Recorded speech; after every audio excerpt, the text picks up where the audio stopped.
O programa a seguir é um oferecimento: Centro Cultural Martha Watts e Núcleo Universitário de Cultura da Unimep.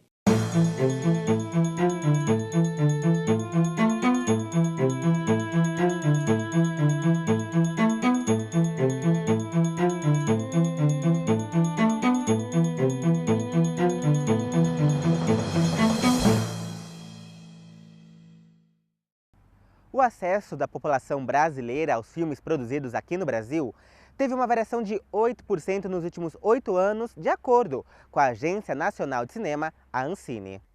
Em 2009, o índice, que era de 16 milhões de espectadores, no ano passado atingiu 17 milhões.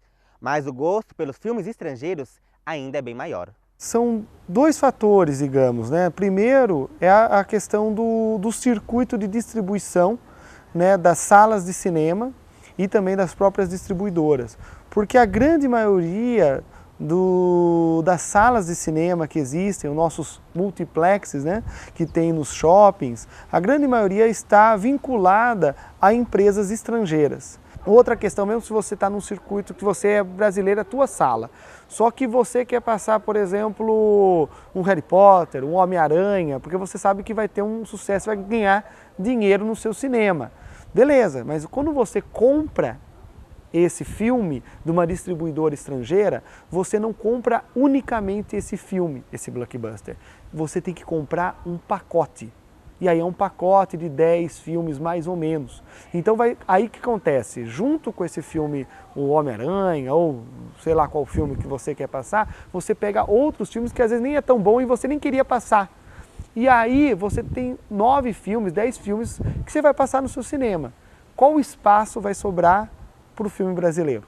Quase pouco. Os filmes em Hollywood custam em torno, né, atualmente, de 100 milhões de dólares, 200 milhões de dólares.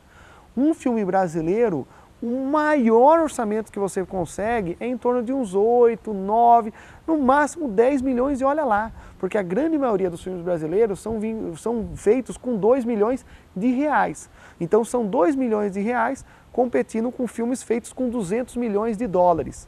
Então é claro que isso fica na tela, ou seja, você vê a diferença de questão de produção. Falta quebrar o monopólio, porque alguns meios, alguns conglomerados de mídia, elas acabam monopolizando um pouco a questão cinematográfica. Porque o cinema é entretenimento vende. Então, no caso, nos Estados Unidos, quando eles descobriram que o cinema, apesar de ser uma arte, um tipo de arte, poderia ser rentável, lucrativo, eles transformaram isso numa indústria cinematográfica, que é um braço da indústria do entretenimento, da indústria cultural. Então, no caso, e também isso, os Estados Unidos foi muito feliz quando percebeu o potencial que o cinema poderia atingir para divulgar o seu modo de vida, o jeito americano de viver. O cinema, diferente de outras áreas como teatro ou música, tem uma agência própria, né, dentro uma agência federal que é a Ancine, né, e que isso é uma conquista muito importante, porque se você pensar outras áreas, o único tipo de fomento é através do MINC, do Ministério da Cultura, ou da Secretaria do seu Estado da Cultura. Agora, no caso do cinema, além dessas portas que já existem também, ela tem a Ancine. E a Ancine, ela não só fomenta, como ela também fiscaliza. E ela cria, ou seja, impostos, tanto como, por exemplo, o Condecine. E tanto que às vezes surge comentários, por exemplo, que o cinema brasileiro usa recursos nacionais, dos impostos. Na verdade não utiliza. A grande maioria, né, quase totalmente dos recursos da produção cinematográfica brasileira vem do Condecine, que é uma taxa para as produtoras que passam filme na televisão, série na televisão, ou mesmo filmes estrangeiros que querem passar seus filmes aqui nas nossas salas, pagam uma taxa. E essa taxa vai para esse fundo, que é o Fundo Setorial do Audiovisual, né, vinculado à Ancine. E é de onde que vem o fomento das produções, né? Eu já fui convidado a fazer filme, por exemplo, até em Hollywood.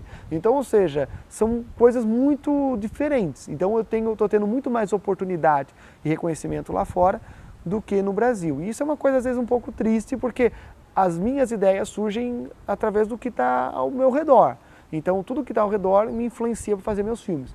Então é óbvio que eu falo do Brasil, falo de onde eu vivo. Mas mesmo que o meu público está muito mais forte lá fora do que aqui dentro.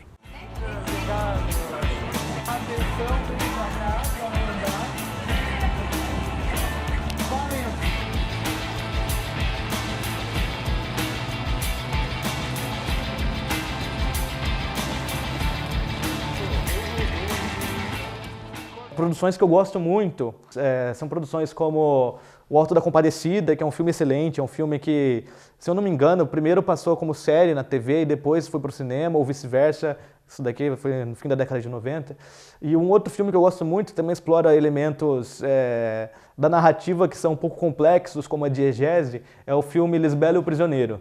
E Cidade de Deus também é um filme que a gente não pode deixar de falar, né? É um filme que também foi para a disputa do Oscar, infelizmente não ganhou como prêmio de melhor filme internacional, melhor filme estrangeiro, mas é um filme que dispensa comentários, é um filme ambientado no Rio de Janeiro, que mostra muito bem o cotidiano das comunidades periféricas na cidade do Rio de Janeiro.